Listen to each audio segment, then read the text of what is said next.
மூணாவதாக நம்ம பணத்தை வச்சு நம்ம செய்ய முடிஞ்ச விஷயம், நம்ம பணத்தை சேமிக்க முடியும். சேவ் பண்ண முடியும். இந்த சேவ் பண்ணுறது அப்படிங்கிறது என்ன? ரைட், நாம் வந்து ஒரு குறிப்பிட்ட அளவு பணம் சம்பாதிக்கிறோம். அதில் நமக்கு தேவையான ஒரு செலவுகளை நம்ம பண்ணுறோம். நம்மக்கிட்ட மீதி பணம் இருக்குது. இந்த பணத்தை நம்ம பாதுகாப்பாக வச்சுருக்கிறது தான் வந்து சேமித்து வைக்கிறது. அடிப்படையில் நீங்கள் சேமித்து வைக்கிறது அப்படிங்கிறது, நீங்கள் உங்கள்கிட்ட இருக்கிற பணத்தை வேறு எங்கேயுமே வெளியே எங்கேயுமே வந்து நீங்கள் பேங்க்கில் எதுலேயுமே போடாமல் வீட்டில் நீங்கள் பத்திரமா வச்சுருக்கீங்க அப்படின்னா இது வந்து சேமித்து வச்சுருக்கிறது. அதாவது இந்த பணத்தை நம்ம பத்திரப்படுத்தி வைக்கிறோம். அந்த பணம் வந்து எந்த விதத்திலும் அதிகமாகலை. ஸோ அது அப்படியே தான் இருக்குது. ஸோ இதை தான் வந்து நம்ம சேவ் பண்ணுறது அப்படின்னு சொல்லி சொல்கிறோம். பேங்க்கில் வந்து சேவிங்ஸ் அக்கௌண்ட் அப்படின்னு சொல்லி சொல்லுவாங்க. ஏன் அதை சேவிங்ஸ் அக்கௌண்ட் சொல்லி சொல்கிறாங்க அப்படின்னா, அதில் நம்ம பணத்தை போடும்போது அதில் பெரிய அளவில் வட்டி கிடையாது, ரொம்ப மினிமமான ஒரு வட்டி கொடுத்துருப்பாங்க.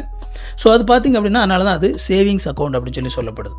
நம்ம வீட்டில் நம்ம வந்து ஒரு சில அவசர தேவைகளுக்காக ஒரு குறிப்பிட்ட அளவு பணம், கொஞ்சமான பணம் நம்ம எப்போவுமே சேமிப்பில் வச்சுருக்கணும். அல்லது இமீடியட்டாக ஆக்சசிபிளாக இருக்கிற மாதிரி ஒரு சேவிங்ஸ் அக்கௌண்ட்டில் நம்ம அந்த பணத்தை போட்டு நம்ம கையில் வந்து அந்த ஏடிஎம் கார்டை வச்சுருந்தோம் அப்படின்னா, இதுவும் பார்த்திங்க அப்படின்னா இதை சேவ் பண்ணி வைக்கிறது. இந்த மாதிரி இந்த பணத்தை வந்து நாம் சேமித்து வச்சுருக்கிறதுக்கான அடிப்படை நோக்கம் என்ன அப்படின்னா, எமர்ஜென்சிக்கு யூஸ் பண்ணுறது.